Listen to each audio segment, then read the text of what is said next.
Anil Ravipudi cinema తీసే విధానం చూసి మెగాస్టార్ ఇంప్రెస్ అయ్యారట.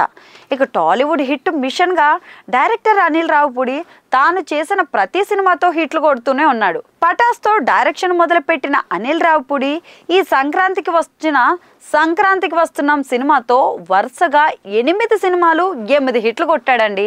ఇక రాజమౌళి తర్వాత తీసిన ప్రతి సినిమా సక్సెస్ అందుకున్న దర్శకుడిగా రికార్డు సృష్టించాడు అనిల్ రావిపూడి. మరి అయితే ప్రస్తుతం మెగాస్టార్ చిరంజీవితో సినిమా చేస్తున్న అనిల్ రావిపూడికి బంపర్ ఆఫర్ తగిలినట్టే తెలుస్తోంది.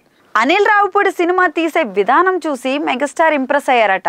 సినిమా అవుట్పుట్ కూడా బాగా వస్తుండటంతో ఈ సినిమా అయిపోవడమే ఆలస్యం, మరో సినిమా కూడా అనిల్ రావిపూడితో చేసేలా కథ సిద్ధం చేసుకోమని చిరు చెప్పారట. 2026 సంక్రాంతికి చిరు అనిల్ కాంబో సినిమా అయితే వస్తుంది.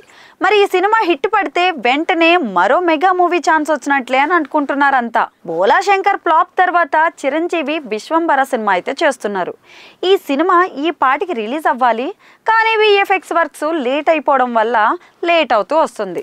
అయితే అనిల్ రావిపూడి వర్కింగ్ స్టైల్ కి చిరు ఖుషి అయిపోతున్నారని తెలుస్తోంది. అనుకున్న విధంగా షెడ్యూల్ పూర్తి చేయడం, సినిమా మీద పూర్తి అవగాహనతో ఉండడం, ఇలాంటివన్నీ చిరంజీవి గారికి తెగ నచ్చేసాయట.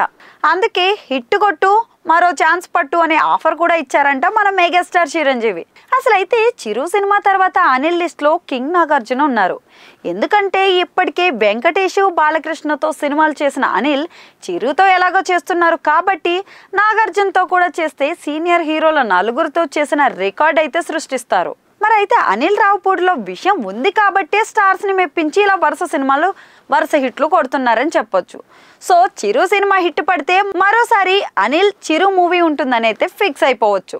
భగవంత్ కేసరి తర్వాత బాలయ్యతో కూడా అనిల్ రావిపూడి ఒక సినిమా చేయాలని అనుకున్నారట. కానీ బాలకృష్ణ వేరే కమిట్మెంట్స్ వల్ల కుదరలేదు.